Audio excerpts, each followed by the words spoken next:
My grandparents operated a public swimming pool way out in the country in North Georgia. It was 5 miles from the closest town. And the pool itself was fairly small, but it was a beautiful setting. There was a large lake surrounded by willow trees, flat bottom boats people could paddle in for free. There were lots of trees and picnic tables, and lots of grass, and lots of barbecue grills. It was a popular spot for family outings. And it was only a mile or so from where I lived. So, as you can imagine, I spent a lot of time there every summer. And it didn't take my grandparents long to put me to work. I eventually got paying jobs, cleaning up the grounds, picking up trash that people had left, then moving up the career ladder to work in the concession stands, selling soft drinks, and candy and crackers and cigarettes and cigars. And when I was old enough, I became the lifeguard. And I worked there until I went off to college. But my first job was a non-paying job. It was before I was 10 years old. And it was necessary because this pool was fed with fresh spring water. And every Sunday night, my grandfather would drain all the water out of the pool. He would scrub down the walls to make sure it was clean.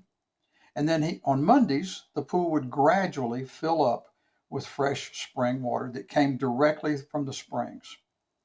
And sometimes, usually actually, with that water came some critters. There might be turtles or frogs, an occasional crawdad. And my job was to go in that icy cold water and catch those critters before the paying customers arrived. And I'd take them and throw them into the lake. Now, the turtles that I caught were called painted turtles, and they were about the size of a $50. And eventually they might get to be the size of a salad plate. They were perfectly harmless, and we knew there were a lot of them in the lake. We also knew there were bigger turtles there. And some of them, Pop said, were snapping turtles. And he told me all the legends about snapping turtles. That, first of all, he told me a true fact. He said, the reason snapping turtles are so mean is that unlike most turtles that can close up their shells when they're in trouble and protect themselves that way, snapping turtle shells won't close. And so those snapping turtles have to be mean in order to protect themselves. He said they'd bite you. And if they bit you, they wouldn't turn loose of you till it thundered. And he said there were certain breeds of snapping turtles, big ones called alligator snapping turtles, that if they bit you, they might bite your finger right off. Well, you can bet that after I heard that, I stopped dragging my hand through the water when I was paddling around in those boats. Well, this story is about those turtles because one rainy, cold day when there were no customers at the pool, Pop and I were sitting there and he was telling me stories like he usually did when we were together. And down the road came this beat up old pickup truck. And when the truck stopped, fella got out of it, had on filthy overalls and a no shirt and a raggedy old straw hat. And as he got closer, I could see that he had this scraggly beard, looked like he hadn't shaved in a couple of weeks. And when he got even closer, I could tell that he smelled like he hadn't bathed in a whole lot longer than that. But he came up, he introduced himself to Pop, and he said he was a turtle hunter. And he offered to clean out Pop's lake, get all the turtles out of Pop's lake. Said he wouldn't charge him anything, he'd just make his money from selling those turtles. And so Pop said that'd be fine with him.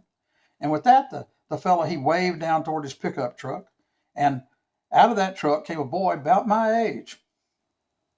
I was about 10 at the time. And he had in his hand this long, maybe 6-foot long metal pole, looked like a spear.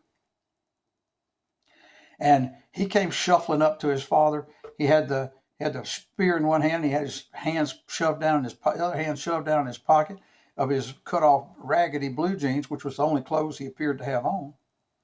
And he handed the pole to his father, and his father got down in the lake and started poking that pole up under the banks. And I said to Pop, Pop, why are people going to buy those turtles from him? And Pop said, well, some rich folks like to have those turtle shells all shellacked up, and they put them on their coffee tables for ashtrays. He said the real money is in turtle meat, because some folks think turtle meat is a real gourmet treat.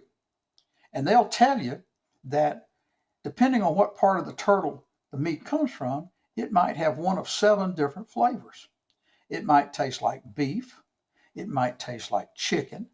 It might taste like duck or fish or pork or possum or venison.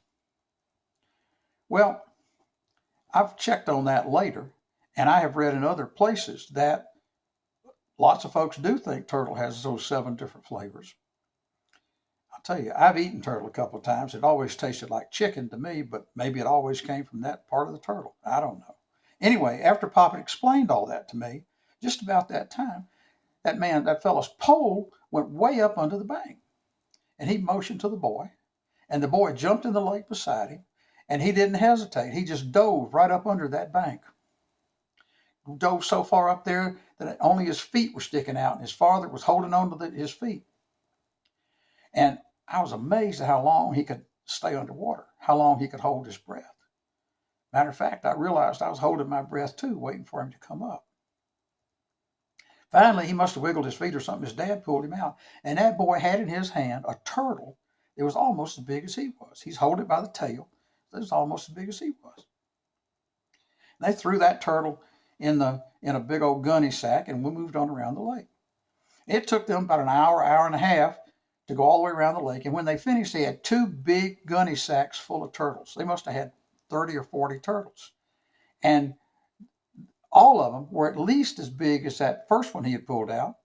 They must have weighed 25, 30 pounds, and some of them were even bigger than that. Some of them looked like they weighed 100 pounds. They must have been snapping turtles. Well, after they were done, the man threw those 2 sacks in the back of his pickup truck, and he sat down next to Pop, and they lit up their pipes, and they started talking about fishing and hunting and stuff that didn't really interest me, left me standing there with the turtle boy. And so, as I said, he and I were about the same age, and I had some questions about what I just watched, and you probably got some questions too. So I'm going to tell you what I asked him. First of all, I asked him his name, and he said his name was Tommy. And so from that day forward, I have thought of him as Tommy the Turtle Boy. And so I said, well, Tommy, how long have you been doing this? And he said, oh, I've been helping my dad about a year. And I said, well, when you get up under there, can you see anything? And he said, no. Said it's muddy, it's dark, and Pap smashing that pole around and stirred up the mud, and the turtles are thrashing around. He said, I can't see anything. I just have to feel around. I said, well, you ever run into any snakes in there? He said, oh, no. I said, turtles eat snakes. He said, these turtles, they'd eat a snake faster than you could eat a hot dog. I said, well, aren't you scared? And he said, well, yeah, sometimes I'm a little bit nervous getting up under there, but he said, I'll tell you this. He said, I'm more scared of my pap than I am of those turtles. Because if I ever refused to go up there, he'd give me the worst beating I ever had in my life. I said, okay. So I had one more really important question I wanted to ask him. I wanted to know how he always managed to get the turtle. Did he always find him by the tail the first time? But before I could ask him that question, his dad had finished talking to Pop. He'd gotten in the truck. He blew the horn and motioned for Tommy to come, and Tommy ran to the truck. And he got in, and they started driving away. And I was still stewing about that. I was still wondering if he always got the turtle by the tail the first time. And as they drove away, Tommy waved goodbye to me. And I got the answer to my question. Because when he waved, I saw that he had lost the middle fingers of his right hand.